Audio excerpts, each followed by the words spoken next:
Oke, untuk doa pembuka itu di ortodoks seperti ini, Dias.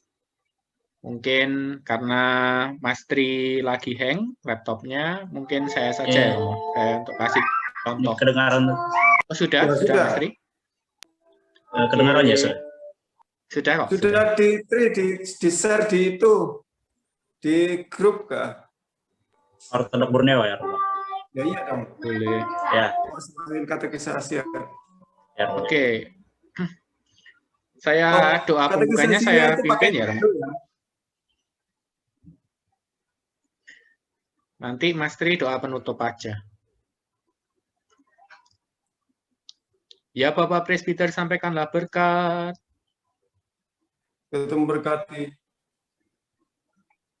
Ya Raja Sorgawi, penghibur roh kebenaran yang hadir di segala tempat, serta yang memenuhi segala sesuatu, harta simpanan segala yang baik, serta sang pemberi hidup, datanglah dan tinggallah dalam kami, serta bersihkanlah kami dari segala kenajisan, dan selamatkanlah jiwa kami ya yang maha baik. Amin. Ya. Oke, kita belajar untuk kidung ortodoks. Oh ya, Romo ini sekalian tanya.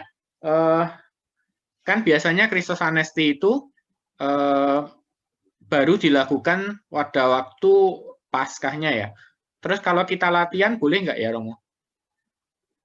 Dikidungkan gitu. Unmute dulu, Romo. Masih dalam kondisi mute. Ya boleh saja. Boleh. Oke. Stos Voskresis Meti. Rusia. Mungkin minggu depan nutup nggak ya? Ini masih berapa minggu lagi ya? Masih 1 minggu lagi, tapi minggu sorenya besok itu ada doa, Romo. Kan gitu. sudah masuk minggu malam, terus malamnya kan Senin Kudus malam. Kalau gitu mungkin nanti saya buat rekaman aja supaya kalau anak-anak mau belajar gitu ya. Ya, Oke, karena Kak Yona belum ketik juga sih kalau yang ini, karena kan nggak tahu. Karena dulu ada bilang nggak boleh dinyanyikan dulu sebelum Paskah gitu, tapi ini kan konteksnya latihan ya, bukan kita benar-benar rayakan. Lah iya dong, logikanya kalau orang buka-buka di YouTube, ayo. Iya, gitu. Rekaman dulu. Ya lagi pula belajar kan, Romo, bukan untuk dirayakan gitu. Maksudnya lagi belajar latihan. Oke, kita coba aja untuk lagu ini. Sekali lagi, kita sama-sama mengidungkan supaya bisa kidungan-kidungan ortodok yang baru. Kak Yona akan mulai dari bahasa Yunaninya dulu, 2 kali, kemudian nanti bahasa Indonesia 2 kali. 1, 2, 3. Metamorphotis entori Christeo Theos. Dixatis matites utindoxan sucatos idinando. Lamson que mintis amartolis to fossuto aidion. Presfiestis Theotoku photo dotadoxasi. Sekali lagi. Metamorphotis entori Christeo Theos. Dixatis matites utindoxan sucatos idinando. Lamson que mintis amartolis to fossuto aidion. Presfiestis Theotoku foto dotadoxasi. Sekarang dalam bahasa Indonesia. Kau berubah rupa di gunung ya Kristus Sang Allah. Telah singkapkan kemuliaan-Mu, mampu murid-Mu menanggungnya. Biar terang kekal-Mu atas kami, orang berdosa ini. Melalui doa Sang Theotokos, ya Sang Pemberi terang kemuliaan bagi-Mu. Sekali lagi yang terakhir. Kau berubah rupa di gunung ya Kristus Sang Allah. Telah singkapkan kemuliaan-Mu, mampu murid-Mu menanggungnya. Biar terang kekal-Mu atas kami, orang berdosa ini. Melalui doa Sang Theotokos, ya Sang Pemberi terang kemuliaan bagi-Mu. Ya, itu tentang kidung transfigurasi atau pengubah muliaan tubuh Kristus di gunung.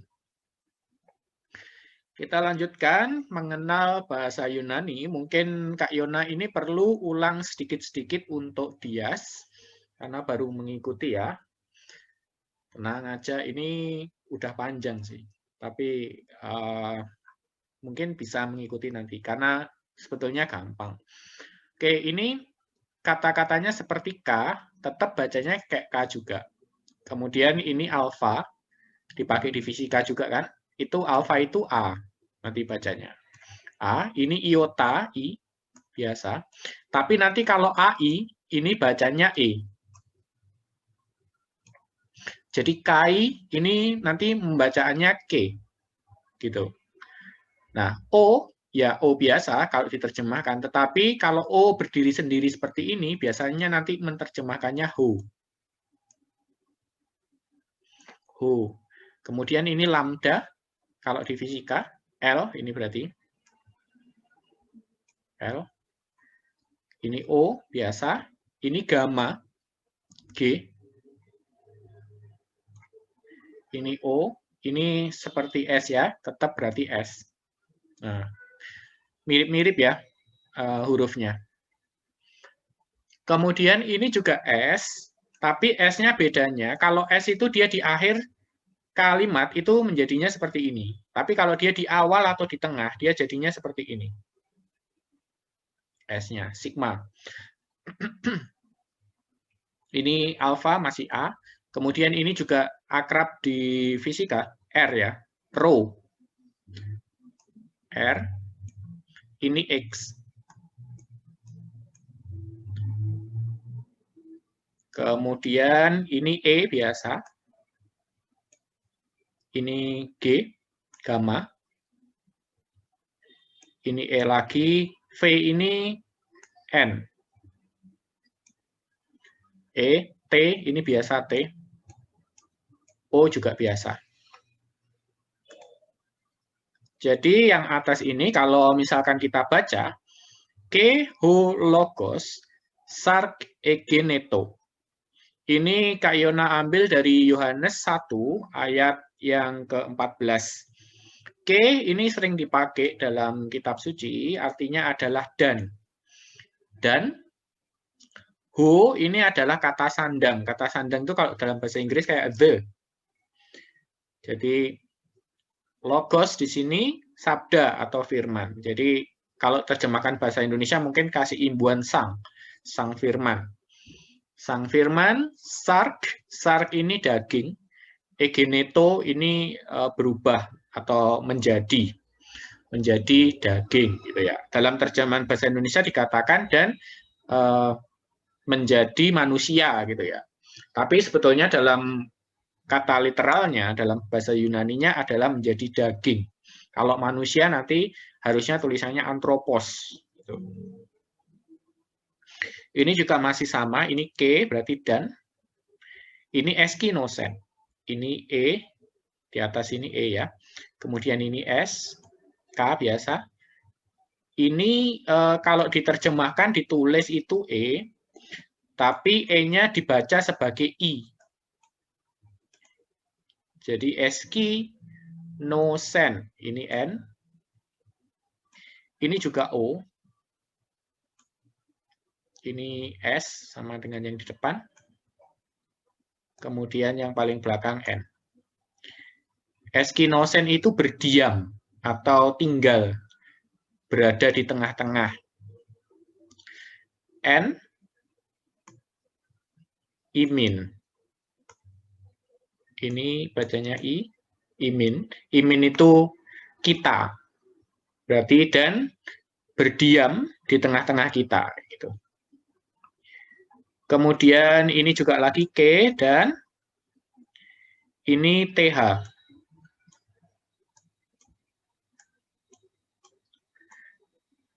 Sorry, yang lain ini Kak Yona agak melambat soalnya ada yang baru ya, yang masuk ini. Jadi harus terangin lebih pelan. Etea sameta. Etea, ini S, ini M, mu, M. Kemudian ini TH lagi, theta. Sebagian besar ada di fisika sih. Etea sameta. Etea sameta ini memperhatikan, tapi memperhatikannya sangat dalam. Jadi memperhatikannya secara batin dan juga secara fisik. Jadi melihat secara fisik dan melihat secara batin. This, ini masih sama, ini T, ini S. This doksan, ini D. Ini agak berbeda dengan yang ini ya, yang S ya. Kalau S itu dia kayak gini. Kalau D itu dia agak nekuk gini. Doksan. Doksa itu kemuliaan. Doksan. Aftu. Nah, kalau seperti ini U. Tapi ketika dibaca, dia jadinya F. Jadi di sini dia bacanya af. O ini langsung dibaca U. Jadi K etea sameta. This doksan aftu. Dan etea sameta ini tadi telah dilihat secara seksama kayak gitu ya. Kemuliaannya. Doksan aftu. Aftu itu kata kepemilikannya. Itu. Nya dari mana? Dari kemuliaan ini. Doksan. Oke, itu pengenalan bahasa Yunani. Kita lanjutkan. Nah, kali ini Kak Yona akan pembahasannya mengenai ikon mendaki tangga ilahi aja. Yang minggu lalu belum sempat kita bahas. Karena sebetulnya ini adalah rangkaian ya. Jadi antara peringatan tangga ilahi yang minggu lalu dengan yang minggu sekarang ini Santa Maria dari Mesir ini masih berkaitan, yaitu tentang hidup asketik, gitu ya.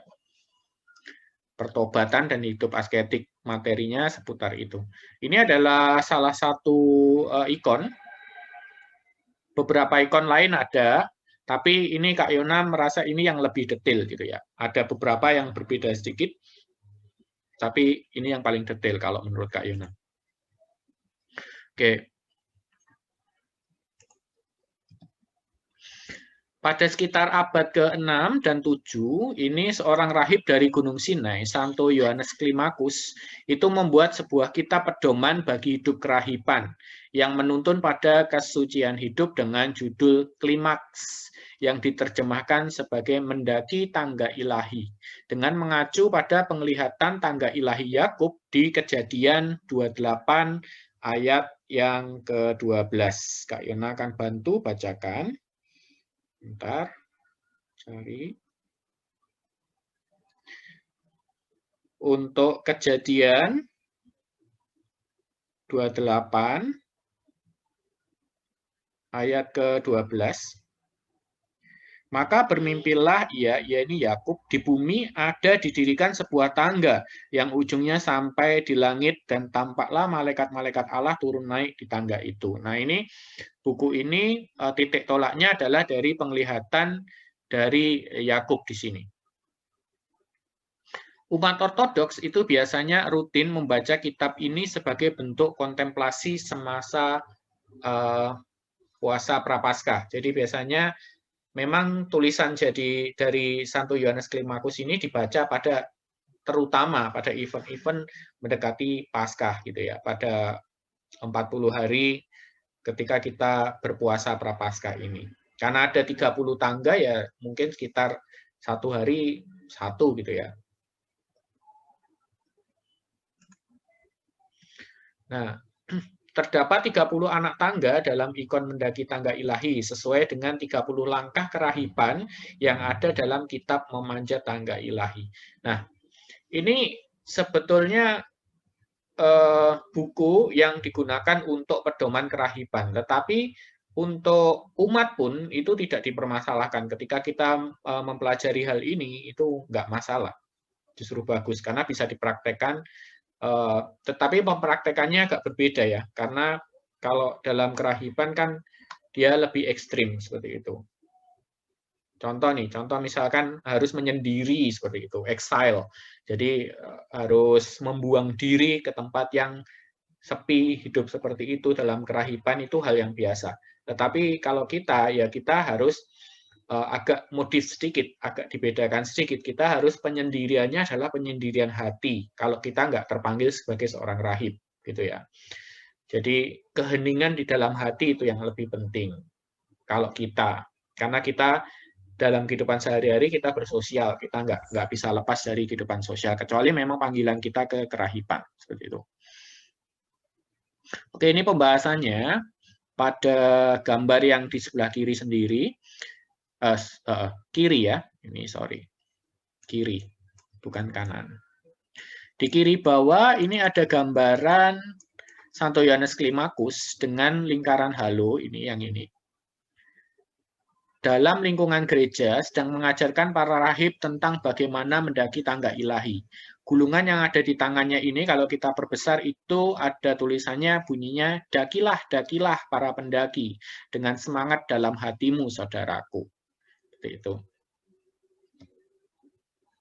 Kemudian ini potongan-potongan dari ikonnya. Yang atas ini sebelah kanan atas, kiri atas, ya sebelah ini kiri atas ada gambaran malaikat yang melayani dan membantu mereka yang mendaki tangga ilahi ini. Terutama melalui doa-doa syafaat mereka. Juga para malaikat di sana juga membawakan mahkota bagi mereka yang menang dalam pendakian ilahi. Jadi ada interaksi antara malaikat dan manusia gitu ya, bukan terpisah, tidak ada interaksi sama sekali. Dalam gereja ortodok itu ada interaksi antara malaikat, antara orang-orang beriman yang ada di bumi, orang-orang beriman yang ada di sorga, Allah sendiri itu saling berinteraksi semuanya. Tidak ada yang terputus seperti itu. Kemudian pada sebelah kanan bawah, di sini ada gambaran dari roh-roh jahat yang hitam ini, yang berusaha mengalihkan pandangan orang yang mendaki tangga ilahi dari Kristus. Sehingga mereka terjatuh ke dalam Hades. Ini ada Hadesnya. Ini. Kemudian ini ada mulut monster ya. Hampir nggak kelihatan yang merah di sini bawah ini. Karena Hades itu seringkali digambarkan sebagai monster ya, monster laut gitu.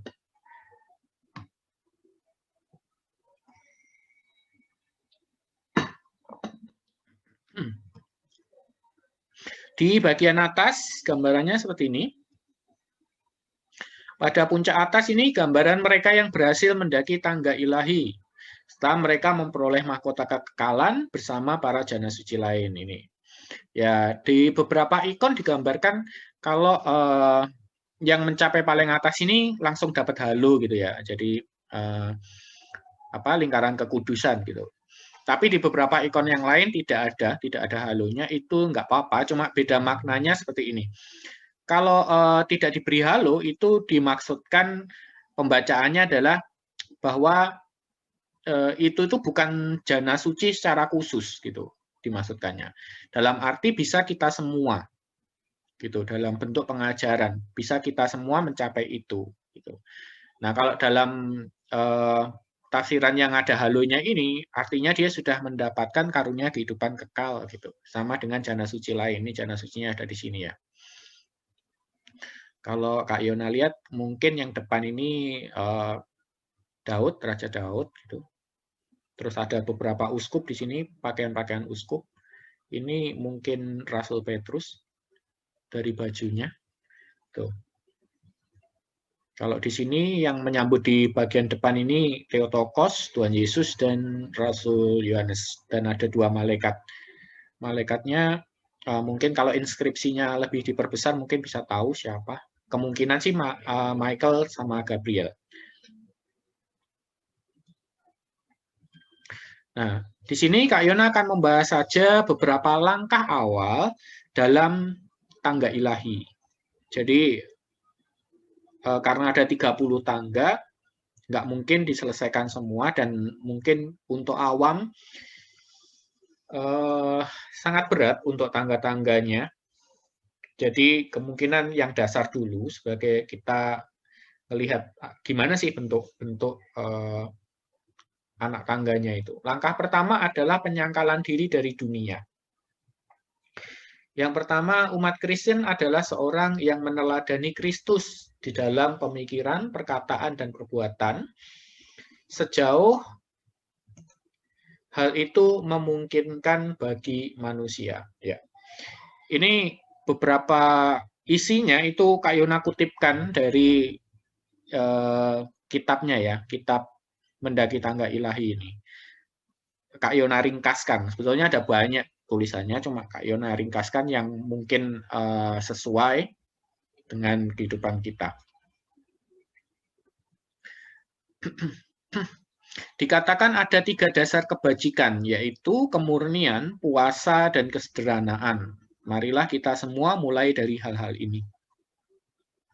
Jadi di sini Santo Yohanes Klimacus mengajak kita untuk memulai penapakan tangga pertama itu pada 3 hal ini, yaitu kemurnian, puasa, dan kesederhanaan. Marilah kita melayani Tuhan seperti seorang serdadu melayani raja. Marilah kita takut akan Tuhan, tidak kurang seperti kita takut pada binatang buas. Marilah kita mengasihi Allah, setidaknya seperti kita menghormati sahabat-sahabat kita. Ini adalah langkah-langkah awalnya. Bagaimana penyangkalan diri dari dunia itu dijabarkan oleh Santo Yohanes Klimacus. Kak Yona akan tambahkan, penyangkalan diri dari dunia itu berkaitan erat dengan pengenalan diri sendiri. Seperti Santo Agustinus dari Hippo katakan, dalam bahasa Latinnya, novere mi, noverem te. Biarlah aku mengenal diriku, biarlah aku mengenalmu. Jadi artinya di sini, pengenalan akan Allah itu dimulai dari pengenalan akan diri kita sendiri. Ya, kita harus mengenal diri kita sendiri, maka kita nanti akan mengenal diri Allah. Itu merupakan sebuah penyangkalan diri dari dunia ini.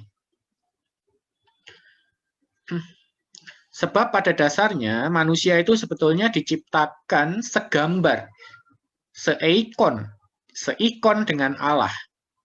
Seikon dengan Allah itu apa? Manusia itu memiliki 3 hal yang dikatakan segambar dengan Allah, yaitu memiliki kehendak bebas, yang pertama. Yang kedua, memiliki akal budi. Yang ketiga, memiliki kemampuan untuk mengasihi. Ya. Dan yang sebenarnya kalau mau dibilang ada yang keempat, yaitu awalnya kita memiliki keabadian hidup. Tapi ini sudah hilang ya. Sudah hilang dengan adanya kejatuhan manusia seperti itu. Kemudian dikatakan di dalam Kejadian, selain segambar, ternyata manusia juga diciptakan serupa dengan Allah. Atau dalam bahasa Yunaninya, homoiousin. Homoiousin. Serupa dengan Allah. Artinya serupa dengan Allah bahwa manusia itu memiliki potensi untuk disempurnakan di dalam kebajikan, moral, dan kekudusan di dalam Roh Kudus. Nah, ini sebuah potensi untuk teosis, untuk manunggal kawula Gusti atau bersatu dengan Allah, tetapi bukan bersatu dengan energi, bukan bersatu dengan esensinya atau dengan serta hakikatnya, tetapi bersatu dengan energi ilahinya. Setelah kejatuhan manusia itu, kini manusia seringkali harus mengalami berbagai duka dan sengsara ya. Namun para bapak padang pasir di sana justru menyatakan bahwa dalam kelemahan dan kegagalan kita itu sebenarnya adalah suatu kesempatan untuk kita menerima kekuatan dan rahmat ilahi. Sebagaimana Rasul Paulus katakan di dalam 2 Korintus 12 ayat yang ke-9. Yang akan bacakan 2 Korintus, bentar. 2 Korintus 12 ayat yang ke-9. Ini ketika Rasul Paulus berdoa kepada Tuhan ya, karena ada duri di dalam dagingnya gitu ya. Kiasan kan, berarti ada kelemahan di dalam dagingnya. Tapi jawab Tuhan kepadaku, kepada Rasul Paulus maksudnya. Cukuplah kasih karuniaku bagimu, sebab justru dalam kelemahanlah kuasaku menjadi sempurna.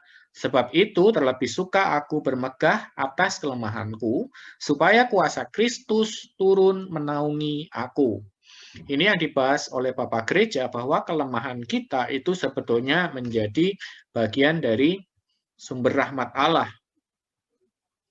Jadi kita nggak boleh putus asa, kita harus menerima juga kelemahan-kelemahan kita, gitu ya. Bukan berarti kita harus menolak semua kelemahan kita harus menyadari dan menerima. Ini adalah suatu pengakuan terhadap diri kita. Kita mengakui kalau diri kita itu lemah, gitu ya. Abba Yesaya dari Sketis menyatakan, ini dalam bahasa Inggrisnya bagus sih, bentuk susunan kalimatnya bagus. Segala hawa nafsu, atau dalam bahasa Inggrisnya passion, itu hadir untuk refleksi hasrat kasih, passionate kita kepada Allah, dan belas kasihan, compassionate kepada segala makhluk ciptaan. Jadi segala passion yang hadir di dalam diri kita itu tujuannya untuk kita passionate kepada Allah atau mengasihi Allah dan memberikan belas kasihan atau compassionate kepada sesama kita, bahkan segala makhluk ciptaan. Bukan hanya kita saja, tetapi juga kepada hewan, tumbuhan, dan sebagainya. Tuh. Oke, karena ini kurang 3 menit, maka Kak Yona selesaikan sampai sini aja. Kita lanjutkan pada session yang kedua. Kita bisa break sebentar, mungkin ke toilet, minum, dan sebagainya.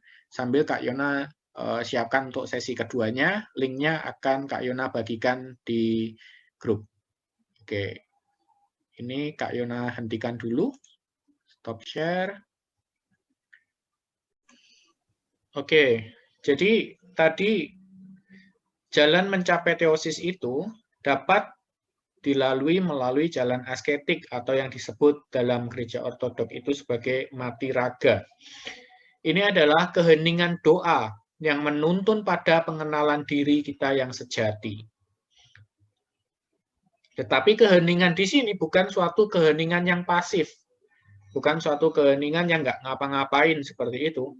Melainkan secara aktif menjadi sadar sepenuhnya dan berjaga-jaga. Inilah bedanya keheningan di dalam ortodok dengan keheningan seperti biasanya. Gitu ya. Jadi kita belajar untuk sepenuhnya menyadari diri kita sendiri dan berjaga-jaga atau nepsis istilahnya dalam gereja ortodok. Pada diri kita dan pada lingkungan di sekitar kita. Keheningan doa itu sebetulnya adalah sebuah jalan untuk kita mengasihi dan intim dengan Allah. Ia bagaikan sebuah kompas yang mengantarkan kita kepada Allah. Secara bertahap kita dituntun dalam suatu seni memperhatikan.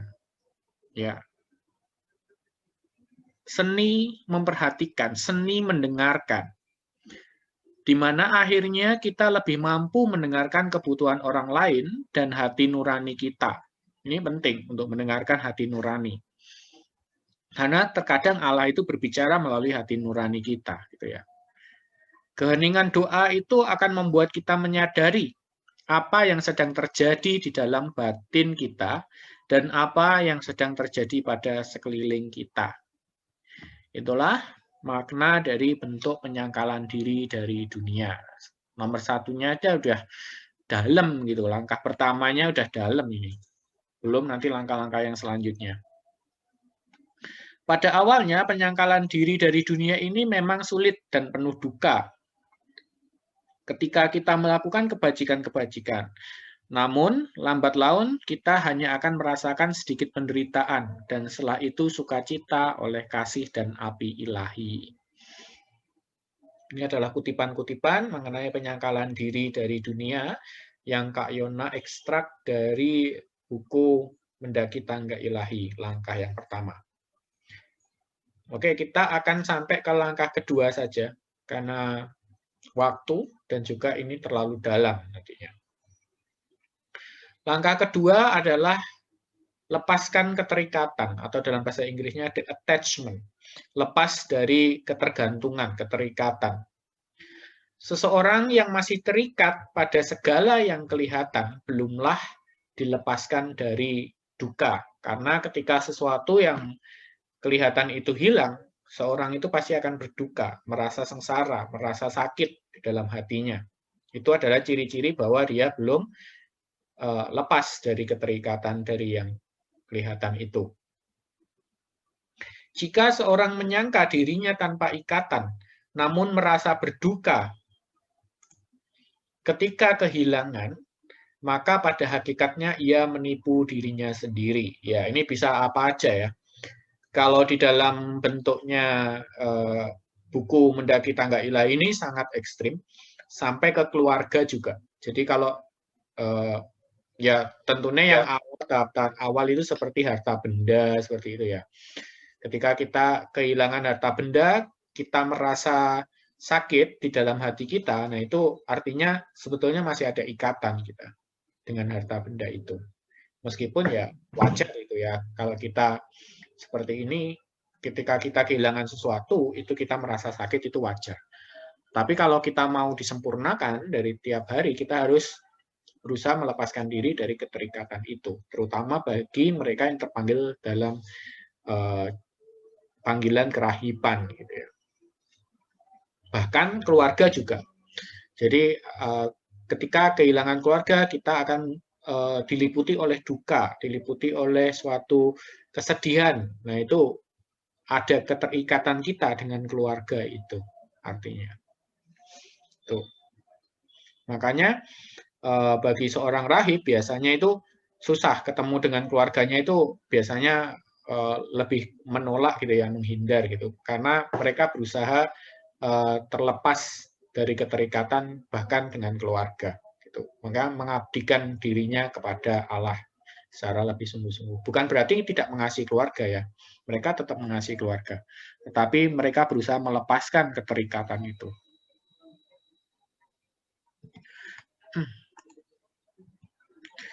Janganlah kita menyangka diri kita sedang berjalan dalam jalan yang lurus dan sempit, padahal kita berjalan dalam jalan yang lebar. Jalan yang lurus itu adalah mematikan keinginan perut, sembahyang sepanjang malam, pembatasan air dan makanan, kemurnian dari cibiran, ejekan, dan cercaan, sabar dalam hal yang menyebalkan, tidak mengeluh saat dicemooh, ketika direndahkan tidak marah, ketika dihukum tetap rendah hati. Nah, ini adalah beberapa ciri-ciri di mana kita dalam proses untuk melepaskan keterikatan itu. Mematikan keinginan perut, ini berarti ya kita bisa berpuasa dengan baik dengan tujuan kita melepaskan dari keinginan perut itu.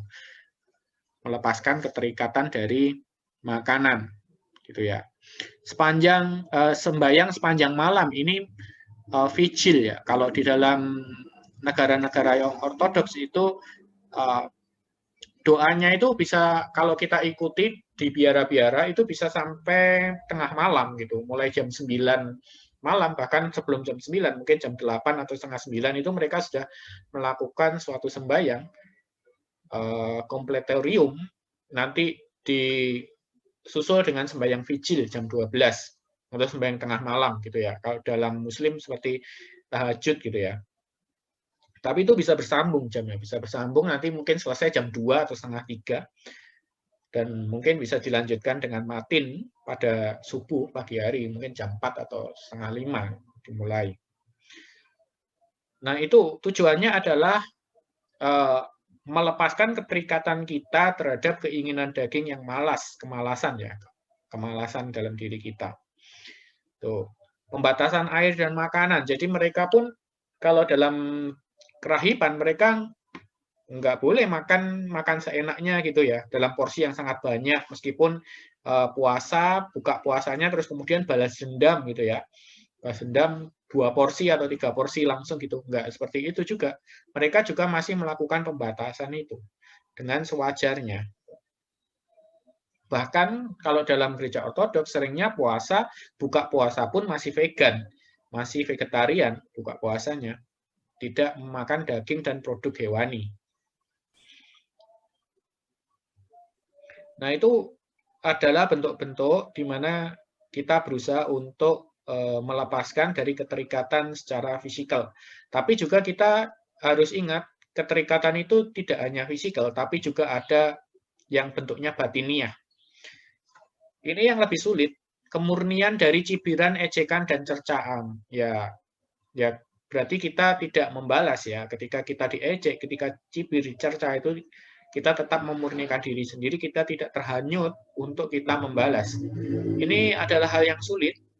Kelihatannya gampang sih, kelihatannya ya kalau anak TK ditanya harus gimana, berbuat baik itu seperti apa, mungkin semua bisa menjawab, tapi melakukannya itu nggak gampang, karena ketika kita diibir, dicibir, diejek, dicerca itu emosi kita kadang naik gitu kan. Sabar dalam hal yang menyebalkan. Gitu. Mungkin ada beberapa hal yang menyebalkan bagi kita, pertanyaan-pertanyaan di luar sana yang mereka ketawa, Tri. Serius ini. Ya, pertanyaan-pertanyaan di luar sana mungkin ada pertanyaan yang menyebalkan gitu loh bagi kita. Tapi kita harus sabar. Itu hal yang susah. Emang itu hal yang susah. Kak Yona sendiri pun belum bisa 100% karena masih manusia ya kadang-kadang tersulut gitu kan. Ini maksudnya apa sih kok tanya kayak gini gitu. Ya itu hal yang wajar tapi kita harus tetap ingat dan kita harus tetap sabar. Gitu ya. Tidak mengeluh saat dicemooh. Kemudian ketika direndahkan tidak marah. Nah biasanya tuh kita itu merendahnya itu kita paksakan tuh kayak gini loh misalnya. Misalnya ya, kamu update apa foto misalnya, abaikan wajahnya karena jelek wajah saya gitu ya. Itu tujuannya apa? Ketika tiba-tiba orang ngomong iya wajahmu jelek, terus gimana reaksi kita? Kalau kita masih sakit itu sebetulnya itu kerendahan hati yang palsu sebetulnya yang kita tunjukkan itu. Kita pengennya itu malah justru dipuji sebetulnya kalau kayak gitu itu. Pengen dipuji maksudnya enggak kamu enggak jelek kok, kamu cakep kayak gini-gini kayak gitu loh. Itu adalah kerendahan hati yang tidak tulus, tidak sebenarnya. Nah, yang harus kita miliki itu adalah kerendahan hati yang sebenarnya. Siap enggak ketika kita dibilang iya kamu jelek atau kamu gini gitu. Siap enggak seperti itu? Atau lebih parahnya ketika itu mengacu ke orang yang kita sayang. Ya kalau ke kita diri sendiri mungkin lebih gampang. Tapi kalau ejekan itu mengacu kepada orang yang kita sayang atau hal yang kita sukai atau yang kita sayang itu lebih susah. Contohnya misalnya kita sayang ke orang tua gitu ya. Terus yang diejek itu orang tua kita. Itu lebih susah kalau kita ngendaliin emosinya daripada yang diejek kita. Atau kalau dalam hal ini misalkan iman ortodok kita yang diejek, gimana? Apakah kita melibatkan emosi marah itu dalam diri kita, ataukah kita tetap dalam kondisi yang cool gitu ya. Reaksi yang harusnya tepat itu kita nggak emosi, tapi kita melakukan apologetika atau pembelaan iman, gitu ya. Kita tidak menyerang orangnya, kita tetap menjawab dengan sopan. Tuh. Jadi kita anggap aja orang itu memang nggak tahu gitu loh ya, ya anggap aja anak kecil gitu loh, anak kecil yang tanya-tanya ke kita, ya kita jawab apa yang menjadi iman ortodok. Kalau memang itu tidak ada di dalam ajaran ortodok, ya kita bilang nggak ada. Jangan diada-adakan, jangan kita bilang kalau misalkan di tradisi rasulinya nggak ada, ya jangan kita spekulasi bahwa itu kira-kira seperti ini gitu. Ya kalau benar, kalau salah kan bahaya.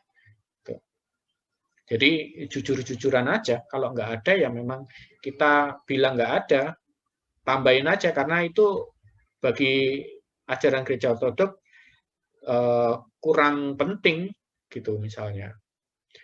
Misalnya tanya tahun-tahun gitu ya secara mendetail yang secara batiniah nggak terlalu berfungsi gitu.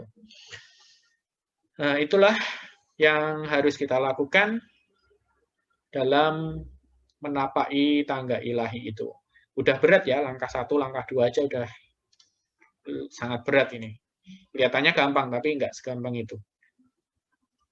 Oke, dari sini ada yang mungkin ditanyakan dari 2 anak tangga itu. Kalau ada yang ditanyakan, silahkan bisa unmute, kemudian ditanyakan. Iya, Mas. Shalom. Lagi, Mas. Iya, shalom. Saya tadi, maaf agak terlambat, jadi mau tanya soal anak tangga itu tadi yang tapi sekilas saya menangkap itu memang susah juga sih orang jadi rendah hati itu kadang memang agak susah memang, tapi kadang orang tuh susah apa ya, beda tipis lah dengan rendah diri.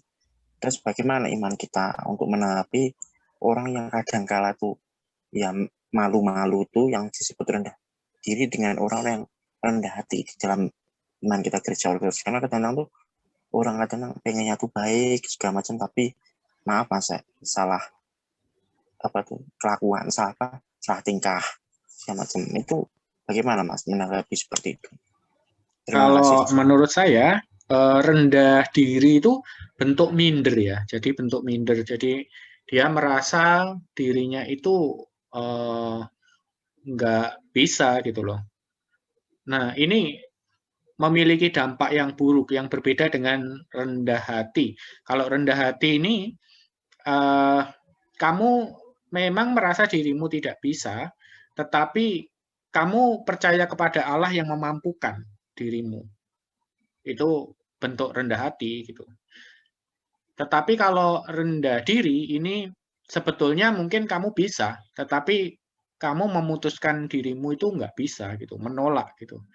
Sehingga ketika diberikan suatu tugas gitu, akhirnya kamu beralasan tidak menjalankannya karena kamu beralasan kamu nggak bisa gitu. Ini kalau kita lihat seperti pada perumpamaan talenta itu ya. Talenta yang dikembangkan, kemudian ada satu orang yang talentanya itu dipendam di dalam tanah seperti itu. Nah, kalau rendah diri itu seperti itu, ketika kamu diberikan talenta, tapi talentanya itu kamu pendam, padahal kamu punya talenta itu. Kayak gitu. Nah, yang jadi masalah itu rendah hati itu bisa rendah hati, rendah hatian, atau kita berlatih untuk rendah hati yang sesungguhnya. Gitu. Rendah hati yang sesungguhnya itu yang sulit. Kalau rendah hati cuma bilang, aku tidak mampu, tapi di dalam hati ini menyala-nyala untuk ayo pilihan aku kayak gitu, itu aku rasa masih perlu berlatih lagi tentang rendah hati yang sesungguhnya itu yang seperti apa. Rendah hati yang sesungguhnya itu ketika kamu dicela, ketika kamu direndahkan. Nah, ketika kamu direndahkan itu kamu nggak marah. Nggak ada rasa sakit di hatimu.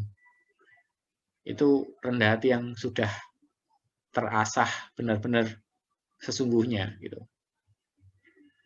Kalau masih ada rasa sakit, masih ada rasa marah, nah itu berarti perlu belajar lagi kerendahan hatinya.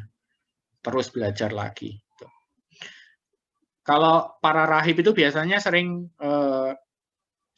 prinsipnya tuh kayak gini. Rahib itu seperti orang mati. Kenapa seperti orang mati? Ketika dia dijelek-jelekkan, orang mati kalau kamu jelek-jelekkan, kamu hina-hina, ya dia diam aja, nggak membalas, nggak apa, ya tetap orang mati gitu loh, diam aja. Ketika kamu puji-puji, ketika kamu kasih hadiah, ketika kamu bangga-banggakan, orang mati ya diam aja, gitu, flat aja, datar aja. Gitu. Nah ini sikap para rahib tuh mereka berusaha seperti itu. Jadi tidak melambung ketika dipuji dan tidak menjadi marah ketika dicela atau direndahkan gitu loh. Ketika ditinggikan dia tidak meninggi, ketika direndahkan dia tidak merendah, tidak menjadi rendah.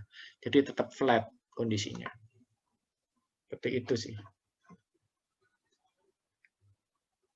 Jadi kita usahakan itu adalah bukan membentuk sikap rendah diri ya, bukan minder, tapi kita membentuk sikap rendah hati, mengutamakan Allah, kekuatan Allah yang diberikan dalam kita, atau talenta yang ada di dalam kita itu kita berusaha untuk asah lagi, kembangkan lagi, seperti itu.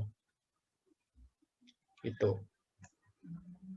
Tapi juga jangan terlalu pede. Maksudnya kalau kamu misalnya nggak menguasai bidangnya ya, ketika ditunjuk ya kamu bilang secara jujur, saya nggak menguasai di bidang ini, nanti malah keteteran kalau nggak gitu. Contohnya misalnya Mas Karolus di ekonomi ya kalau nggak salah ya. Sospol Mas, sosial dan politik. Sosial dan Sospol. politik. Nah kalau misalkan disuruh ngajarin kimia gitu kan ya nggak pas gitu kan. Ya Bisa. jangan dipaksakan mengajari kimia gitu. Oke. Gitu saya rasa. Ada yang lain yang ditanyakan?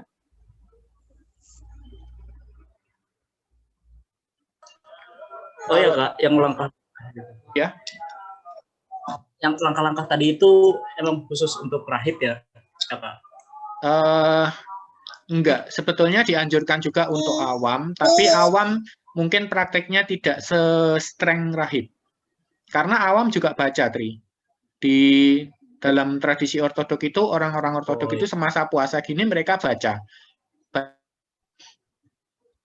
Mereka baca buku itu. Kamu sudah punya?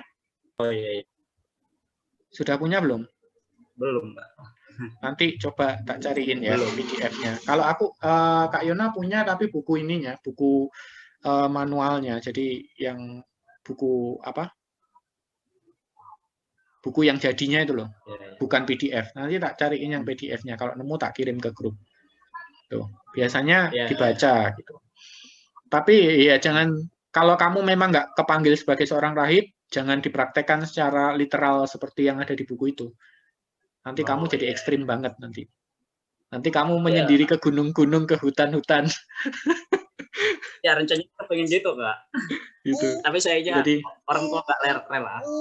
nah, makanya kan panggilan itu bertahap ya, nggak harus majrek gitu. Nanti dengan berjalannya waktu ya berharap aja Tuhan buka jalan kayak gitu. Kamu memang terpanggil sebagai seorang rahib loh ya. Gitu. Ya, makasih, Kak. Karena ini berat banget sih. Jadi bisa kita sesuaikan. Mungkin kalau kamu nanti kurang ngerti, Romo ini prakteknya kalau dalam awam gimana, tanyakan aja ke Romo. Atau tanyakan ke aku juga boleh. Aku akan berusaha sederhanakan. Maksudnya nggak se-ekstrim itu.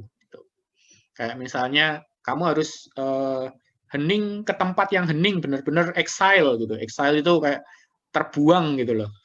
Nah itu kan nggak bisa kalau memang bukan panggilannya, nggak bisa. Tapi kita bisa mengexile hati. Hati ini bisa kita exile, bisa kita buang. Jadi kita tetap berada di keramaian, tetapi hati kita hening. Nah, kayak gitu. Tentunya ya kualitasnya beda ya. Kalau kamu exile seperti seorang rahib dengan exile-nya awam, tentu kualitasnya beda. Tapi paling nggak kita bisa mengikuti itu. Kayak gitu. Jadi kita mengadakan suatu padang pasir batin di dalam kondisi yang hiruk pikuk, gitu ya. Gitu. Oke, ada lagi? Kalau tidak ada, mungkin Romo ada yang perlu ditambahkan? Saya, Mas. Ya, Mas Karolus. Oh iya, saya cuma ingin nambah dikit, Mas. Soalnya dulu saya pernah datang ke seminari Katolik, itu namanya istilahnya itu membiara atau hidup klerikal atau klerus, kaum klerus. Nah, itu mulai dari level seorang Romo pas Katolik sampai ke kardinal atau metropolitan. Nah, ini saya juga ingin tanggapannya Mas Daniel FS. Karena kebetulan itu yang setahu saya dulu ya Mas ya, itu sama seperti di masa dulu tuh istilahnya dia tuh hidup punya satu barang dipakai untuk bersama. Itu sama seperti yang di perjanjian baru itu. Nah, terus kemudian dia lebih cenderung memakai jubah hitam, sama seperti yang di ortodoks itu, jubah hitam itu. Nah, dari situ, tapi syaratnya ada yang tidak menikah. Seperti dulu pernah saya dengar ada namanya tuh di biara Saint Catherine di Mesir, di Gunung Sinai itu ada satu biara koptik, ortodoks koptik, ada yang ke Yunani juga, itu dia hidupnya pakai membiara. Nah, terus hidup dari ibadah. Tapi ada juga umat jemaat itu yang diperbolehkan dalam tanda kutip menjadi kerasuan awam. Nah, itu yang ibaratnya gini, Mas. Saya misalnya mau menikah ya, menikah dan sebagainya. Tapi diperbolehkan kalau misalnya katakanlah ya ingin belajar kok lah kayak magang gitu. Magang itu boleh. PKM, praktek kerja magang di biara itu. Hanya ingin mengetahui, boleh. Tapi setelah itu silakan sampai mau meneruskan menjadi biarawan atau kembali menjadi umat biasa. Nah, itu tanggapannya yang saya ingin tanyakan begini, Mas. Kalau setahu saya begitu dengan cara apakah di ortodoks juga ibaratnya gini, Mas. Ini ada yang menikah mau membiara tapi diperbolehkan kemudian jadi aktivis aja di gereja, kemudian ada yang dikhususkan nggak menikah sama sekali tapi hidupnya membiara bersama-sama dengan suster seorang bruder ya Romo tapi dibiara.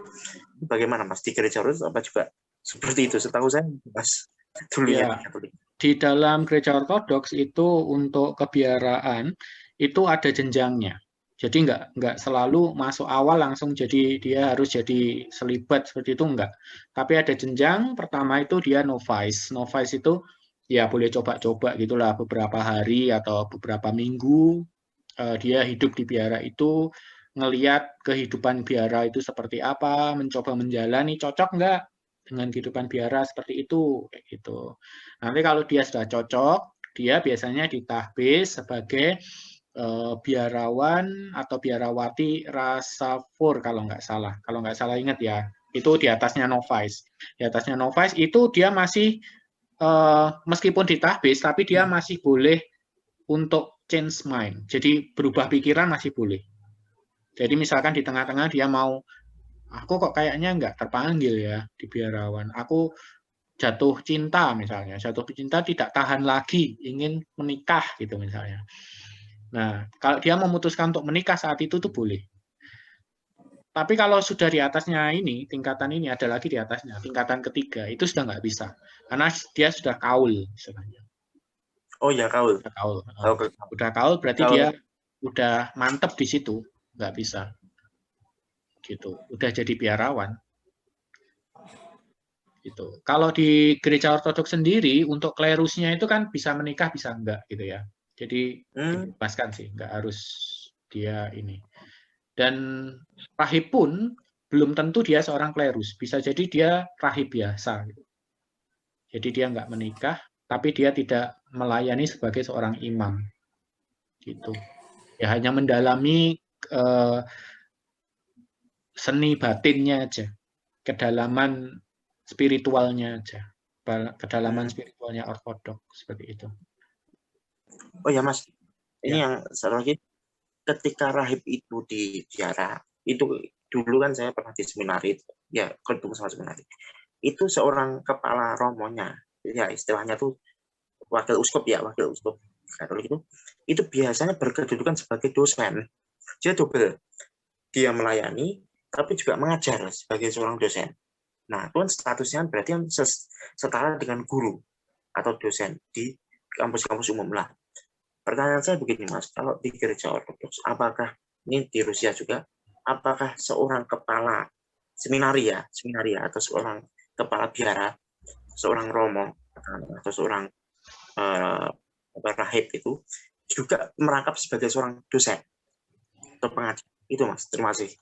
Kalau setahu saya, seorang kepala biara itu biasanya disebut di dalam ortodoksnya abot atau abes gitu ya. Biasanya ya mereka memiliki kemampuan untuk mengajar karena dia kepala kan. Otomatis dia seharusnya itu punya kemampuan manajerial sama kemampuan mendidik atau mengajar. Tapi kalau diharuskan untuk menjadi dosen, saya kira enggak. Saya kira enggak sampai seperti itu. Karena tidak semua biara itu adalah seminari. Tidak semua biara itu adalah dia pasti mencetak seperti sarjana-sarjana gitu ya. Karena kan di ortodok bisa aja dia masuk seminari hanya mengambil kesarjanaannya saja. Nggak harus jadi klerus. Gitu. Seperti Ibu Taksiarsi ya Romo ya. Itu kan hanya mengambil kesarjanaannya aja, kependidikannya aja, ilmunya, teologinya aja diambil, tapi tidak terlibat di dalam keklerusan ya karena perempuan. Terus kemudian juga tidak masuk ke dalam biara. Seperti itu. Jadi tergantung konteksnya. Saya kira kalau semua harus jadi dosen, enggak. Setahu saya sih. Enggak tahu lagi kalau Romo tahu lebih lanjut. Tuh. Ya. Jadi di dalam gereja ortodoks memang ya benar yang dikatakan oleh Mas Yona itu tadi. Tidak semua abot itu spesialis sebagai dosen begitu aja, tapi sebagai kepala biara monastik di mana beliau juga memimpin para rahib yang lainnya. Ya semacam uskup, kalau Romo istilahkan seperti uskup kecil lah. Karena seperti itulah. Ya Romo. Ya ada yang spesialis misalnya ikonografi dan sebagainya. Dan memang biara di dalam gereja ortodok tidak kadang-kala tidak satu dengan seminari sekolah teologi. Kadang-kala biara itu juga memang tersendiri di satu tempat, tidak ada berjejer tempat untuk mendidik seminarian. Ya, terima kasih. Ini Mas Dias gimana? Ada yang ingin menanyakan? Tidak, Romo. Apakah terpanggil sebagai seorang rahib? Waduh. Ya. Kok maut pertanyaannya? Ya, barengan sama saya ke Gunung Atos. Jadi dalam gereja ortodok itu unik ya, karena seorang rahib, seorang romo itu memang diambil dari murni dari anggota gereja yang memang tidak berangkat dari seminarian SLTA atau apa sampai seterusnya, enggak. Menjadi seorang rahib berangkat dari seorang yang mungkin punya kehidupan sekuler, pada akhirnya memutuskan sendiri untuk masuk ke biara dan meninggalkan semua. Jadi enggak dididik seperti di gereja Katolik. Dan itu tadi, tidak semua seorang rahib atau biarawan itu seorang imam.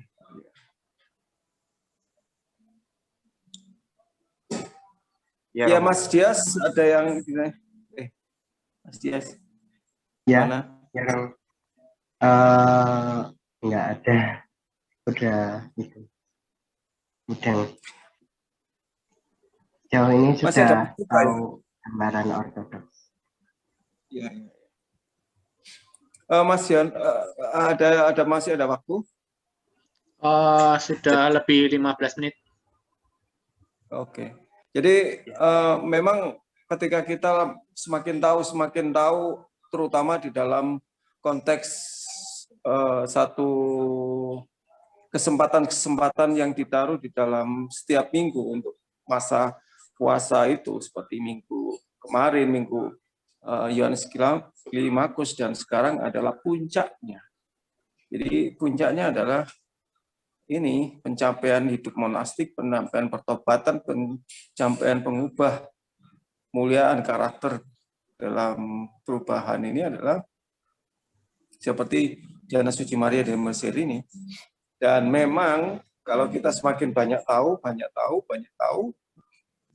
kita tidak cenderung untuk tahu, pinter saya hafal itu teorinya apa yang disampaikan seperti Mas atau Kak Yona tadi, beberapa satu deskripsi tentang penjelasan tentang langkah pertama.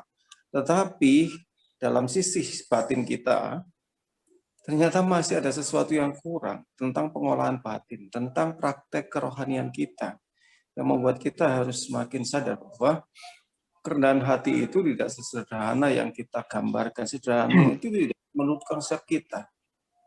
Tapi kerendahan hati itu menurut konsep Kristus dan kehidupan Kristus yang memang yang diejawantahkan, yang dicontohkan mereka yang mengalami, mereka yang betul-betul menjalankan itu dalam kehidupan manunggal dengan kerendahan Kristus itu, ya salah satunya Jana Suci Yohanes Klimacus membuat dan menulis membuat suatu tulisan yang menerangkan format kerendahan hati secara tertulis.